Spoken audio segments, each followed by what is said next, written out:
Vamos a leer desde el versículo 27 hasta el final. Dice así la palabra del Señor. Salió Jesús con sus discípulos a las aldeas de Cesarea de Filipo, y en el camino preguntó a sus discípulos diciéndoles: ¿quién dicen los hombres que soy yo? Y le respondieron diciendo: unos Juan el Bautista, y otros Elías, pero otros uno de los profetas. Él les preguntó de nuevo: pero vosotros, ¿quién decís que soy yo? Respondiendo Pedro le dijo: tú eres el Cristo. Y él les advirtió severamente que no hablaran de él a nadie. Y comenzó a enseñarles que el Hijo del Hombre debía padecer muchas cosas y ser rechazado por los ancianos, los principales sacerdotes y los escribas, y ser muerto y después de 3 días resucitar. Y les decía estas palabras claramente. Y Pedro le llevó aparte y comenzó a reprenderle. Mas él, volviéndose y mirando a sus discípulos, reprendió a Pedro y le dijo: quítate de delante de mí, Satanás, porque no tienes en mente las cosas de Dios, sino las de los hombres. Y llamando a la multitud y a sus discípulos les dijo: si alguno quiere venir en pos de mí, niéguese a sí mismo, tome su cruz y sígame, porque todo el que quiera salvar su vida la perderá, pero el que pierda su vida por causa de mí y del evangelio la salvará. Pues de qué le sirve a un hombre ganar el mundo entero y perder su alma? Pues ¿qué dará un hombre a cambio de su alma?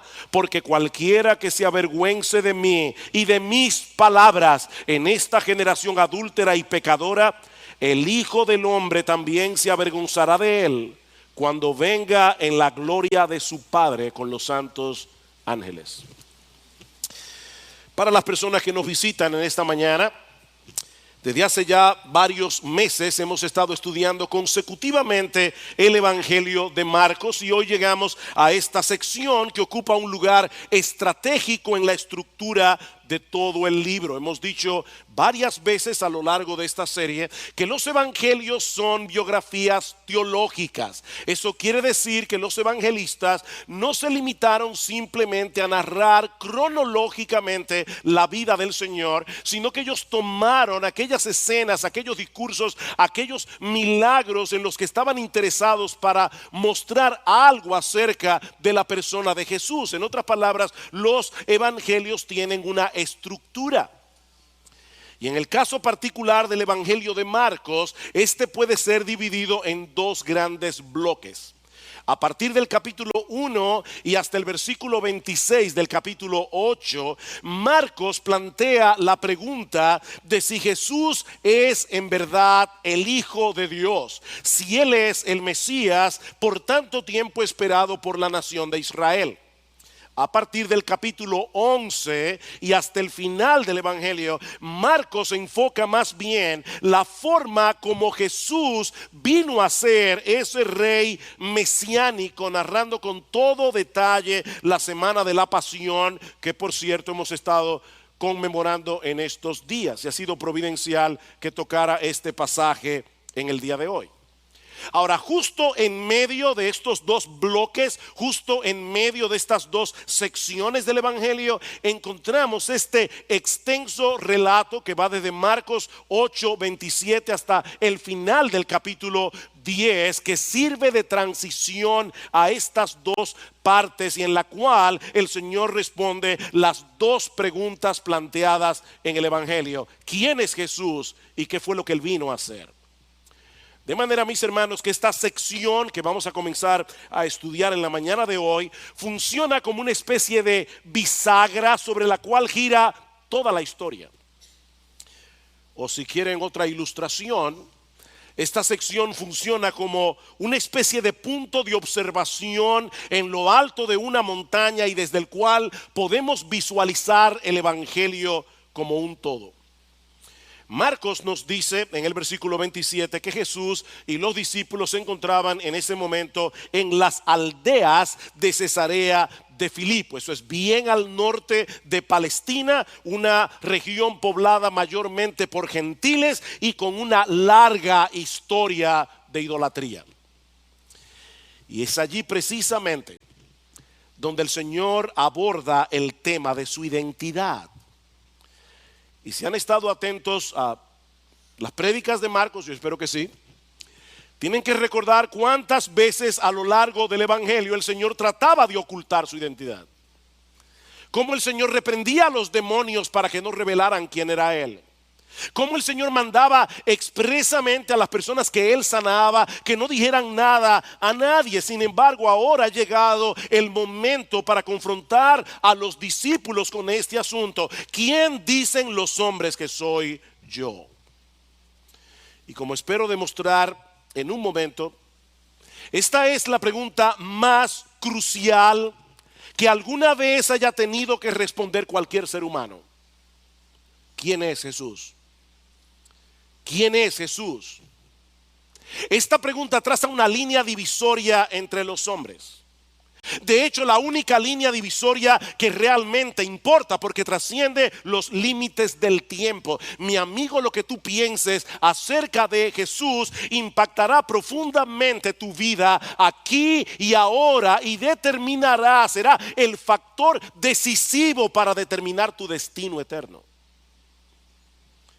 De manera que esta es una pregunta que nadie puede evadir, porque el silencio y la indiferencia son en sí mismos una respuesta.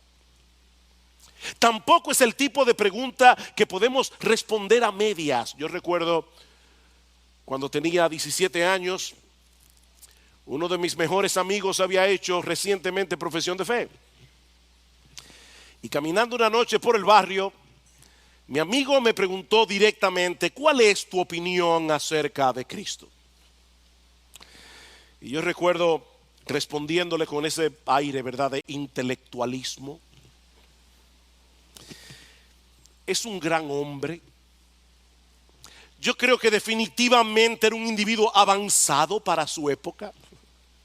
Pero de ninguna manera podía aceptar que Jesús fuera el Dios encarnado. Y mucho menos aceptar que yo debía rendirle a Él toda mi vida. Pero mis hermanos, amigos que están aquí en esta mañana, eso es completamente absurdo. No se puede tener una buena opinión de Jesús sin rendirse completamente a Él y aceptarlo como Rey de Reyes y Señor de Señores. Eso no es posible. Y ese era el problema de mucha de la gente que seguía al Señor en aquellos días. Ellos tenían una buena opinión acerca de Jesús, pero estaban completamente equivocados acerca de su identidad. Noten la respuesta de los apóstoles a la pregunta de Jesús en el versículo 28. ¿Quién dicen los hombres que soy yo? Y les respondieron unos: Juan el Bautista, otros dicen que tú eres Elías y otros dicen que tú eres alguno de los profetas. Ellos tenían en alta estima a Jesús. Miren con quién lo comparan. Pero su estima no era lo suficientemente alta.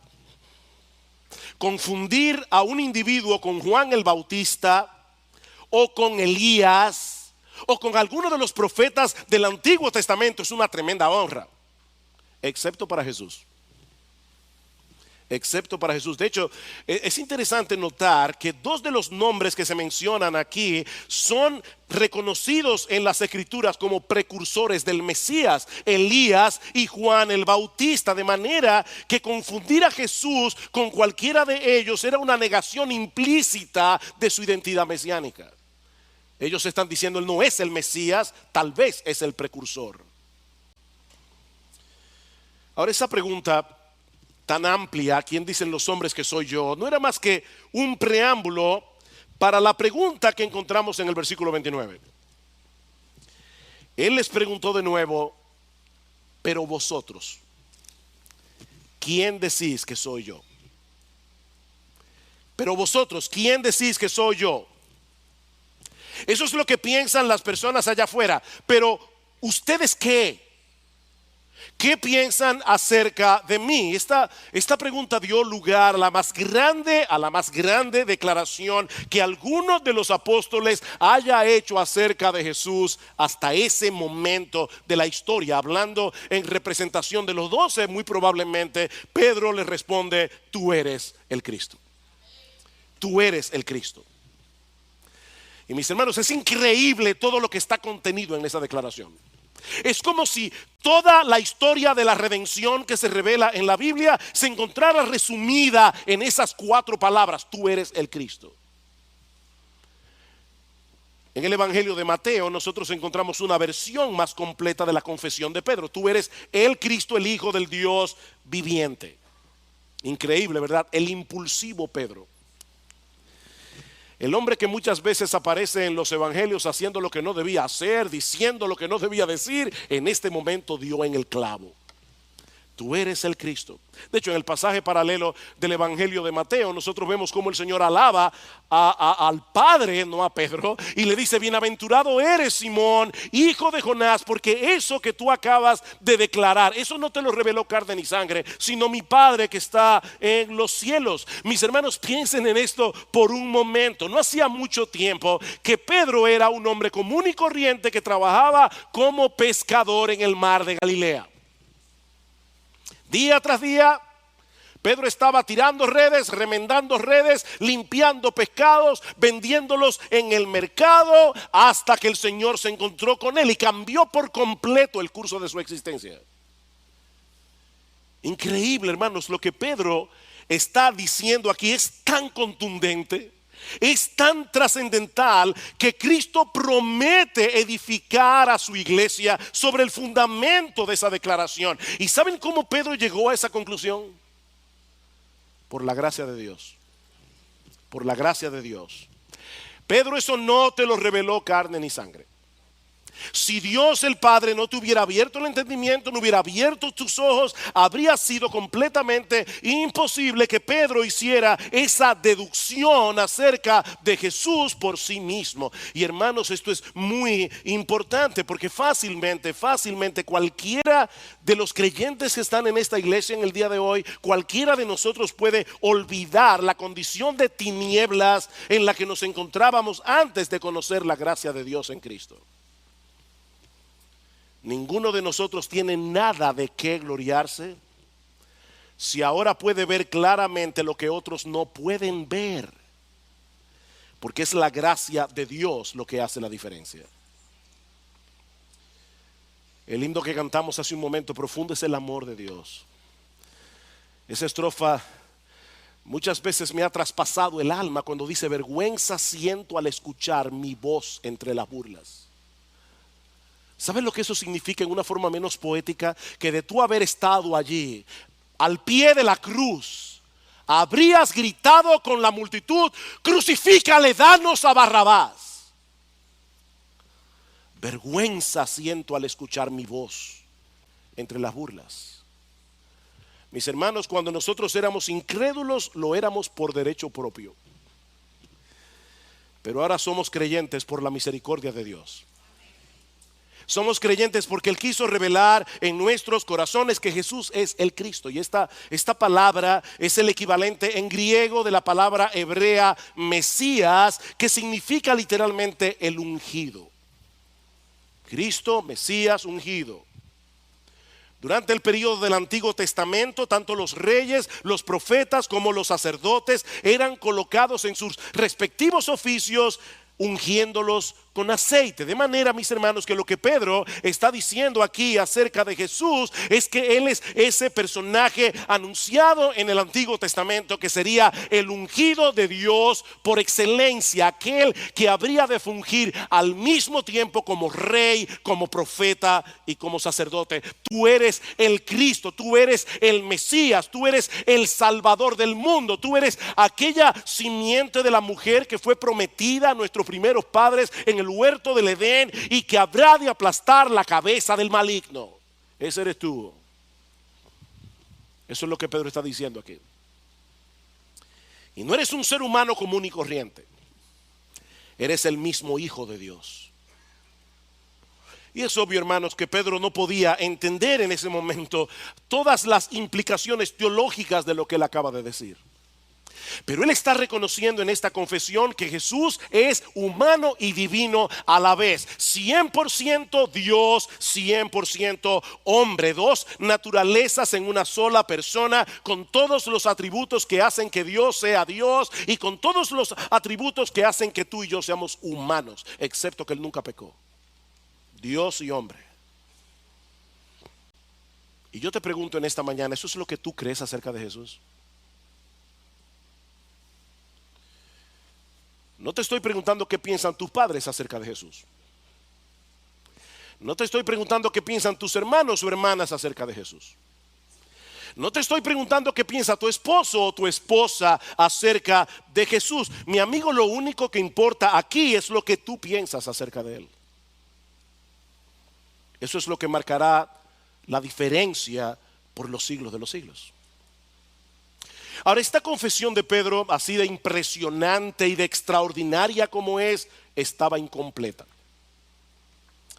Pedro ya sabía quién era Jesús, pero ni él ni el resto de los apóstoles entendían todavía lo que él había venido a hacer. Es por eso que el Señor les advierte tajantemente que no revelaran a nadie su identidad. Versículo 30, y él les advirtió severamente que no hablaran de él a nadie. Todavía no era el momento, porque Jesús debía llegar a la cruz para que ellos pudieran tener un mensaje que predicar.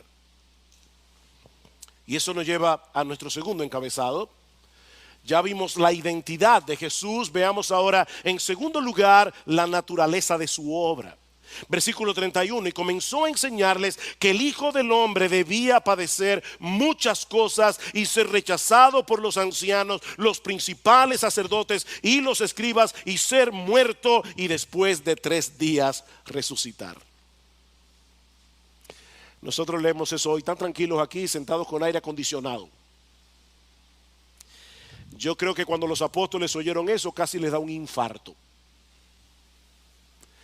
Mis hermanos, esto tiene que haber sido increíblemente chocante para los apóstoles. Increíblemente chocante. Por un lado, Jesús está identificándose a sí mismo aquí como el Hijo del Hombre. Y esta es una figura mesiánica que aparece en el capítulo 7 del libro de Daniel. Una figura, un personaje que es humano y divino a la vez, que habría de venir en la gloria del Padre para establecer en la tierra un reino eterno. Ese Hijo del Hombre viene al mundo a enderezar lo que el pecado torció. Ese Hijo del Hombre viene a acabar con todas las consecuencias terribles que el pecado ha provocado en la raza humana. Pero ahora Cristo dice al mismo tiempo que ese Hijo del Hombre tiene que morir. ¿Ustedes notaron esa pequeña palabra en el versículo 31? Él no dice simplemente que él había venido a morir. No. Jesús no dice simplemente que él sería derrotado por sus enemigos y llevados a la muerte. Lo que él dice en el versículo 31 es que su muerte era una necesidad. El Hijo del Hombre debe padecer. El Hijo del Hombre debe morir. Para poder llegar a hacer lo que yo vine a hacer, es necesario que muera. Mis hermanos, Jesús vino a ganar perdiendo. Jesús vino a ganar perdiendo. Su muerte en la cruz era una necesidad, porque la justicia perfecta de Dios debía ser satisfecha plenamente para que nosotros pudiéramos ser aceptados en su presencia. La Biblia dice que la paga del pecado es la muerte. Todos nosotros somos pecadores, todos somos transgresores de la ley moral de Dios y tenemos que pagar por eso. Pero el Hijo del Hombre decidió voluntariamente asumir nuestro lugar. Recuerden, mis hermanos, que ese es el gran tema del Evangelio de Marcos. El rey que se hace siervo para dar su vida en rescate por muchos. Jesús decidió renunciar a su gloria. Jesús decidió hacerse débil para que pecadores culpables pudieran ser absueltos en el tribunal de Dios. Esa es la esencia del evangelio. El inocente tenía que morir en una cruz. El inocente tenía que recibir sobre sí mismo toda la ira justa de Dios que tú y yo merecíamos por nuestros pecados. Increíblemente, Dios nos salvó de Dios. Dios nos salvó de Dios. El justo murió por los injustos para llevarnos a Dios. Pero gloria al Señor, mis amados hermanos, que esa no es toda la historia. Esa no es toda la historia. Así como era necesario que el Hijo del Hombre padeciera muchas cosas y fuera condenado a morir por los líderes religiosos de Israel, así también era necesario que resucitara al tercer día. No solo para confirmar que Él era quien decía ser, sino también para declarar que el Padre había aceptado su sacrificio. Queridos hermanos, el Señor resucitó. El Señor resucitó y eso lo cambia todo. Me encantó algo que publicó Paul Tripp en el día de ayer. Él decía: el sermón predicado por la tumba vacía en las afueras de Jerusalén se titula "Nada tiene el poder de detener a este Salvador". Ese es el título del sermón, de la tumba vacía. La muerte no podía retenerlo porque Él era el perfecto Hijo de Dios. Así que Pedro tenía razón acerca de la identidad de Jesús, pero todavía le faltaban piezas para completar el cuadro. De ahí lo que sigue diciendo Marcos en el versículo 32. Y le decía estas palabras claramente. Es decir, Jesús no estaba hablando aquí en parábolas. El Señor estaba diciendo claramente: yo tengo que padecer, yo tengo que morir, yo voy a resucitar. Pero entonces, ahora viene Pedro. Los prejuicios teológicos que tenían los apóstoles no les permitían asumir y asimilar estas palabras. Versículo 32. Y les decía estas palabras claramente, y Pedro le llevó aparte y comenzó a reprenderle. No olviden que Marcos era el asistente de Pedro. Así que Marcos conocía todas esas historias porque Pedro se las contó. Y yo imagino la vergüenza de Pedro recordando esto. Imagínense la escena. Sí, Pedro, yo soy el Cristo, yo soy el Mesías, yo soy el Salvador y tengo que morir.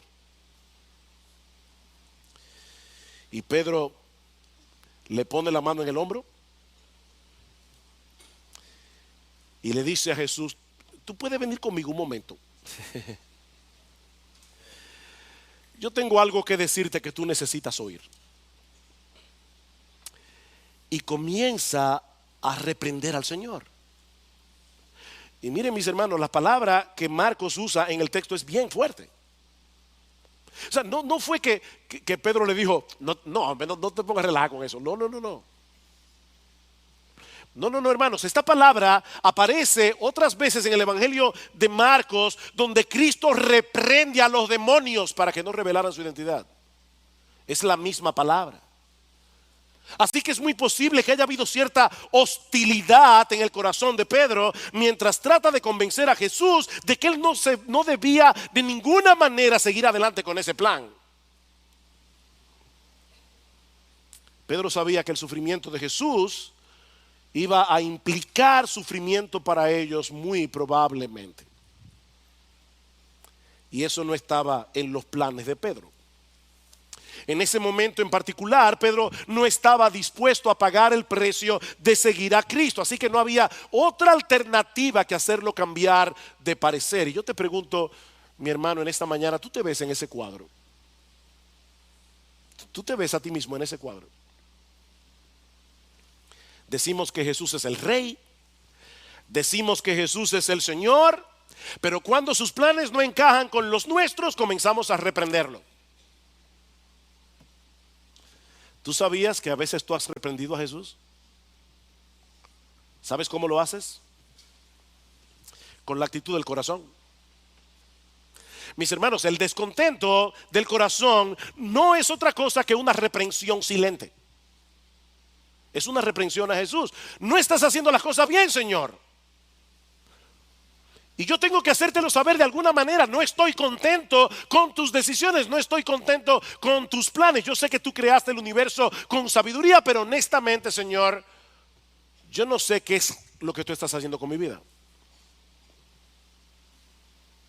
Así que el mismo que hace unos minutos había confesado que Jesús era el Cristo, ahora se estaba haciendo eco de las palabras de Satanás en el monte de la tentación. Noten el versículo 33, mas él, volviéndose y mirando a sus discípulos, reprendió a Pedro y le dijo: quítate de delante de mí, Satanás,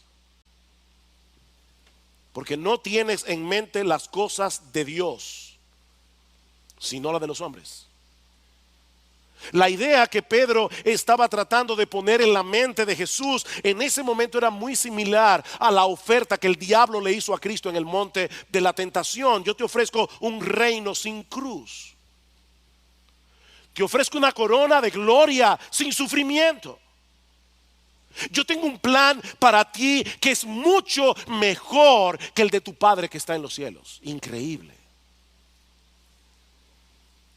Esa reprensión de Jesús tiene la intención de hacerle ver a Pedro que solo existen dos maneras de hacer las cosas: o de acuerdo a la mente de Dios o de acuerdo a la mente del hombre. Solo hay dos maneras. Y las dos son completamente contrarias, las dos son completamente antagónicas, mis hermanos. Esta sugerencia de Pedro no era compasiva en lo absoluto, era diabólica. Era diabólica. Miren, mis hermanos, yo debo decir esto con toda la fortaleza de la que sea capaz. La predicación que ofrece una corona sin cruz es un mensaje que nace de las mismas fauces del infierno. Ese es el problema del evangelio de la prosperidad. Eso es diabólico. Mis hermanos, eso es diabólico. Decirle a una persona que puede vivir su mejor vida ahora no es más que otra versión de este mensaje infernal. No hay esperanza para el hombre aparte de la cruz. No hay esperanza. Y los que siguen a Cristo deben saber que no hay forma de evitar ese camino. Cristo llegó a la gloria pasando por la cruz. Si tú estás siguiendo a Cristo, no hay atajos para ti. Y eso nos lleva a nuestro tercer y último encabezado. Ya hemos visto la identidad de Jesús, hemos visto la naturaleza de su obra. Veamos ahora finalmente la esencia de su llamado. La esencia de su llamado. Ese día había un montón de personas interesadas en Jesús por una razón u otra, pero me llama la atención que el llamado fue el mismo para todos. Versículo 34. Y llamando a la multitud y a sus discípulos, les dijo: si alguno quiere venir en pos de mí, niéguese a sí mismo, tome su cruz y sígame. Mi amigo, no hay un estándar para los cristianos comprometidos y otro estándar para los cristianos a medias. No. Con Cristo es todo o nada. Si alguno quiere venir en pos de mí, cualquiera que quiera venir en pos de mí, niéguese a sí mismo, tome su cruz y sígame. Ahí los requisitos para seguir a Jesús. Niégate a ti mismo. Ese es el mensaje que la gente no quiere oír en el día de hoy. Esa palabra significa romper todo vínculo de asociación. Abandonar a una persona. Es la misma palabra que se usa en el Evangelio de Mateo cuando dice que Jesús predice la negación de Pedro. En verdad te digo que esta misma noche, antes que el gallo cante, me negarás 3 veces. Pedro, tú vas a negar que eres uno de los míos. Pedro, esta misma noche tú vas a negar toda asociación conmigo. Y lo que Jesús está diciendo es que eso es exactamente lo que tenemos que hacer con nuestro yo. Negarlo, abandonarlo, desasociarnos de él si queremos seguir a Jesús. ¿Y eso qué significa? Niégate a ti mismo. Bueno, por un lado esto significa que debes dejar de confiar en ti mismo para salvarte, que debes admitir que tú no eres la gran persona que has querido que todo el mundo crea a través de toda tu vida. Tú no eres una gran persona. Tú estás en bancarrota espiritual. Tú tienes que acogerte enteramente a la misericordia de Dios en Cristo. Tú tienes que negarte a ti mismo. No tienes nada que presentar delante de Dios que valga la pena excepto tus pecados. Pero eso implica también dejar a un lado tus valores, dejar a un lado tus intereses personales, tus deseos, tus anhelos, para abrazar los valores, los intereses y los deseos de Cristo. De hecho, eso es lo que significa arrepentirse y creer. Si tú quieres seguir viviendo tu propia vida, es porque no te has arrepentido. Es porque sigues confiando en ti mismo en vez de confiar en Jesús. Tú tienes que negarte a ti mismo y tienes que tomar la cruz. Y todo el mundo que estaba allí ese día entendió perfectamente lo que Jesús estaba diciendo. La cruz no era un adorno que se colocaba en una cadena alrededor del cuello. No, la cruz era un instrumento de ejecución pública. El más vergonzoso, el más doloroso que alguna vez haya sido empleado. Era tan terrible la crucifixión que la ley romana no permitía aplicarle ese castigo a un ciudadano romano. Era terrible morir en una cruz. Así que lo que Jesús está diciendo a las personas es: si alguno quiere venir en pos de mí, tome su silla eléctrica y sígame. Si alguno quiere venir en pos de mí, tome su guillotina y sígame.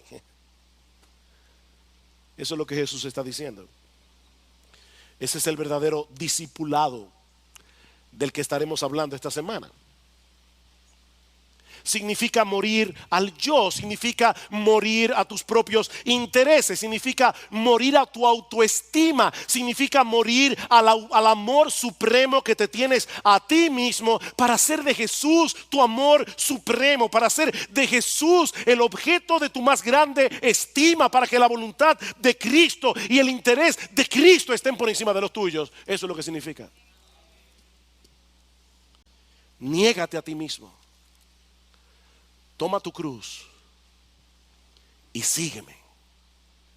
Sígueme. El llamado no es a seguir una iglesia, el llamado no es a seguir un ministerio, el llamado no es a seguir una denominación, el llamado no es a seguir un conjunto de doctrinas. El llamado de Cristo es a seguirlo a Él. A Él. Es atesorarlo a Él, es estar apegado a Él, a ir por donde quiera que Él va y hacer exactamente lo que Él hace. Ven y sígueme. Jesús no va a ir detrás de ti. Eres tú el que tienes que ir detrás de Jesús. Algunos le llaman a esto cristianismo radical. Bueno, déjeme decirle que yo prefiero llamarle mero cristianismo. Porque eso es lo que implica ser cristiano.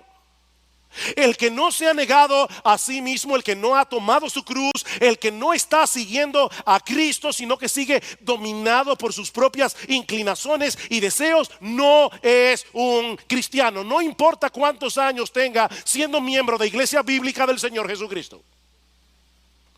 No es cristiano, es una persona que va camino al infierno creyendo que va camino al cielo. Esto es serio, hermanos. Esto es serio. Mis hermanos, no hay manera de rebajar las demandas de este texto sin torcer el texto. Llegar a ser cristiano no es levantar tu mano en un servicio evangelístico. Llegar a ser cristiano no es pasar al frente y hacer la oración del pecador. No, llegar a ser cristiano es colocarte voluntariamente entre el cuerpo de Cristo y el madero. Voluntariamente. Para que tu yo sea ejecutado ahí. Eso es ser cristiano. ¿Y saben qué? Algunos pueden pensar que este es un llamado difícil, que es un llamado desagradable, pero es en realidad un llamado de gracia. Este es un llamado de gracia. ¿Saben por qué? Porque se trata de una liberación. Es una liberación. El Señor nos está librando de nosotros mismos. Él está librando nuestro yo de la esclavitud del yo para que por primera vez en la vida podamos vivir en libertad. Es un llamado de gracia. Por supuesto, además está decir que eso no significa que a partir de ese momento nosotros vamos a vivir una vida perfecta haciendo siempre la voluntad de Dios. Eso no puede ser posible de este lado de la eternidad, porque el pecado todavía mora en nosotros y ese pecado tratará por todos los medios posibles de llevarnos otra vez a nuestra antigua vida. Es por eso que en el pasaje paralelo en Lucas capítulo 9 versículo 23, el llamado de Cristo es a tomar la cruz cada día. No es un evento, es tomar la cruz cada día. ¿Saben por qué? Porque constantemente nos veremos a nosotros mismos desenterrando el cadáver de nuestro viejo yo. Es una lucha, mis hermanos. Es una lucha. Pero lo que distingue al cristiano es que está luchando. Y en medio de la lucha él se recuerda a sí mismo continuamente que él ha sido crucificado juntamente con Cristo, como dice Pablo en Gálatas capítulo 2 versículo 20. Con Cristo he sido juntamente crucificado, ya no vivo yo, mas vive Cristo en mí. Lo que ahora vivo en la carne lo vivo en la fe del Hijo de Dios, el cual me amó y se entregó a sí mismo por mí. La única razón por la que mucha gente ve este llamado como algo terrible es porque no tiene ni idea de lo que implica tener un Salvador como Jesús. Y mucho menos de lo que implica la otra alternativa. Escuchen lo que sigue diciendo el Señor en los versículos 35 al 38. Y cada uno de estos versículos en el original comienza exactamente de la misma manera. ¿Por qué? ¿Por qué? ¿Por qué? ¿Por qué debemos negarnos a nosotros mismos? ¿Por qué debemos tomar nuestra cruz? ¿Por qué debemos seguir a Cristo? Bueno, en primer lugar, versículo 35, porque el que quiera salvar su vida la perderá, pero el que pierda su vida por causa de mí y del evangelio la salvará. He ahí la primera razón. Esto es muy simple. Si atesoras tu vida por encima de todo lo demás, vas a perder tu vida. La vas a perder aquí y ahora, y al final la vas a perder eternamente. Seguirás viviendo esclavizado a tu orgullo, seguirás viviendo esclavizado a tu egoísmo, viviendo sin rumbo, viviendo sin propósito, y cuando te toque partir hacia la eternidad tendrás que presentarte ante el tribunal de Dios en toda tu culpabilidad y en condenación. Vas a perder tu vida. Vas a perder tu vida. Pero si pierdes tu vida aquí y ahora por causa de Cristo y del evangelio, salvarás tu vida. Y me encanta la precisión de este pasaje. ¿Leyeron eso? Por causa de mí y del evangelio. Jesús está de moda hoy. Hay un montón de personas que dicen seguir a Cristo. Las iglesias están llenas de personas que dicen creer en Cristo. Pero hermanos y amigos que están aquí en esta mañana, decir que creemos en Cristo no es suficiente. El asunto es aceptarlo a Él en los términos del evangelio. En los términos del evangelio.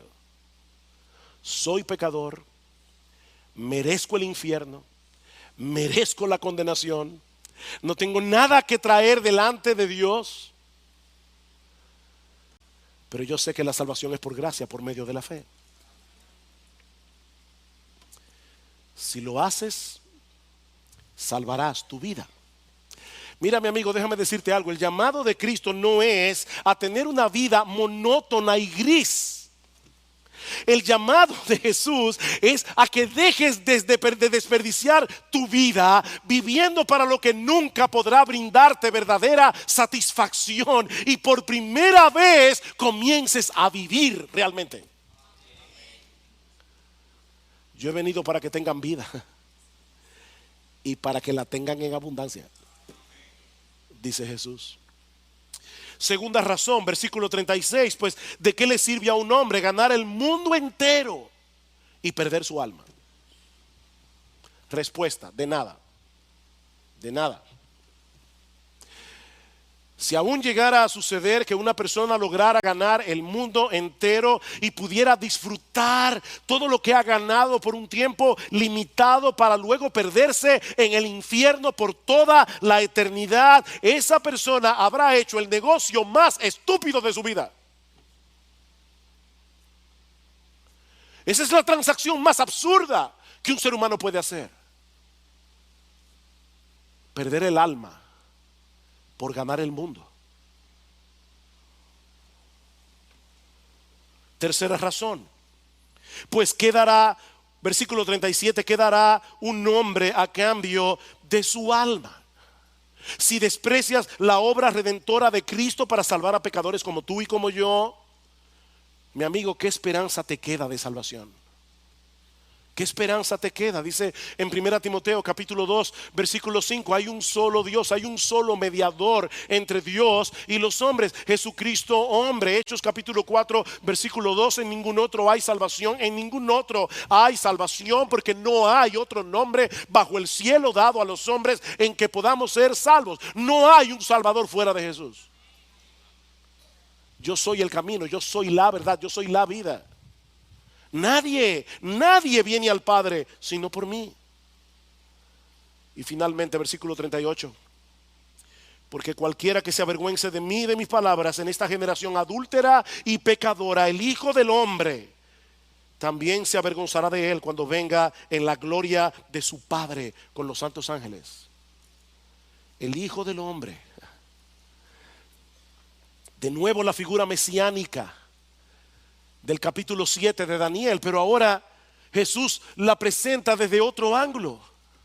Él está diciendo aquí, ese mismo Hijo del Hombre que fue rechazado, ese mismo Hijo del Hombre que fue condenado a morir en una cruz romana, ese Hijo del Hombre regresará del cielo en la gloria de su Padre. Y en aquel día no habrá mayor bendición, no habrá mayor gozo que estar en el grupo de aquellos que no se avergonzaron de Él.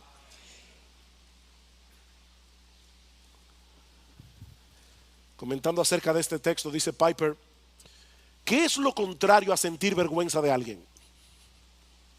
Estar orgulloso de él, admirarlo, no sentirse avergonzado de que los vean juntos, amar, identificarse con él. Yo soy amigo de fulano de tal. Yo no me avergüenzo de Jesús. ¡Qué gloria!